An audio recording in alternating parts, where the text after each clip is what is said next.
Rick Peterson. I'm 61. I started with Citigroup in 2002.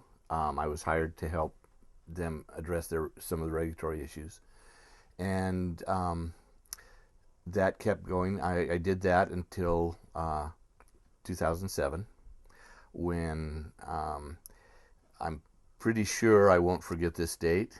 On April 17th, 2007, they laid off 17,000 senior and mid-level managers in the New York metropolitan area on the same day.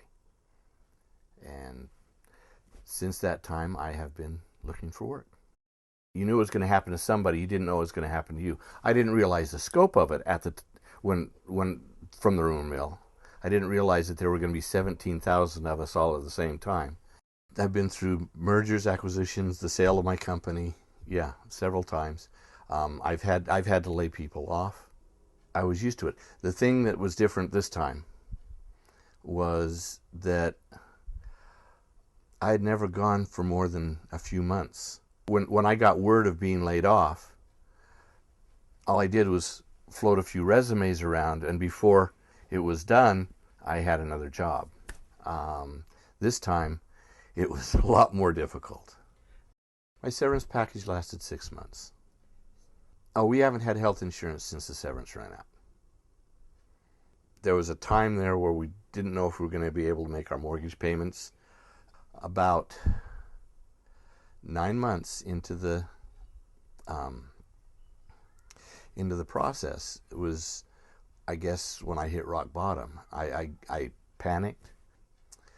I got to where I was spending between 90 and 120 hours a week on the web, just looking for positions, trying to find something, and it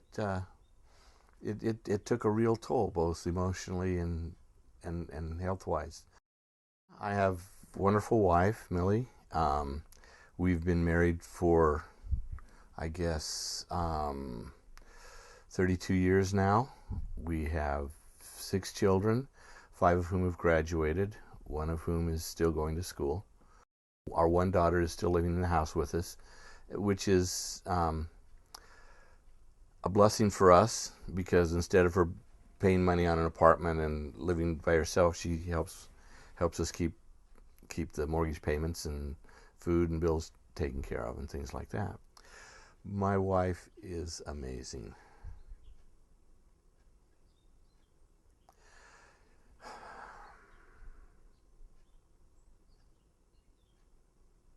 She doesn't talk about anything at all. She just keeps on going.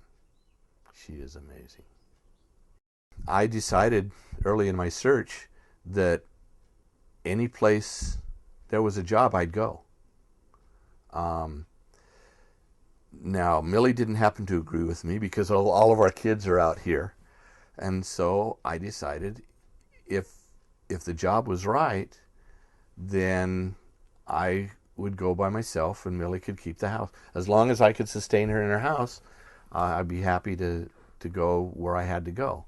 2 weeks ago, I had a headhunter call me up all excited about my background and wanted to present me for a CIO position in southern New Jersey. We got all excited.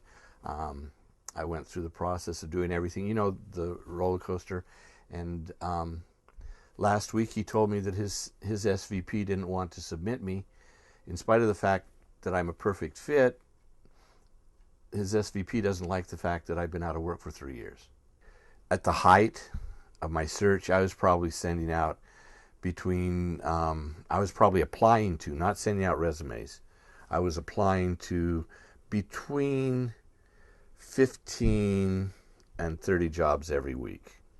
Okay, now I might apply to half a dozen a month, because I'm pretty discouraged with that side, and at least and I really feel like there's not a whole lot I can do. I feel like I'm helpless. I've already experienced what happens when you get down. That doesn't make any progress at all. So why do it? I mean, you get down, you get discouraged, you panic, you spin your wheels, you don't get any place. All you do is worry. Worry doesn't accomplish anything. It's better to say, okay, what can I do next? I'm trying to focus more on figuring out how to start my own business. But I feel like the only way I'm going to get hired is if I hire myself, if I'm able to figure out some way to hire myself. The next 5, 10, 15 years of my life will be working my tail off. So I do not anticipate retiring ever. I don't anticipate I'll be able to.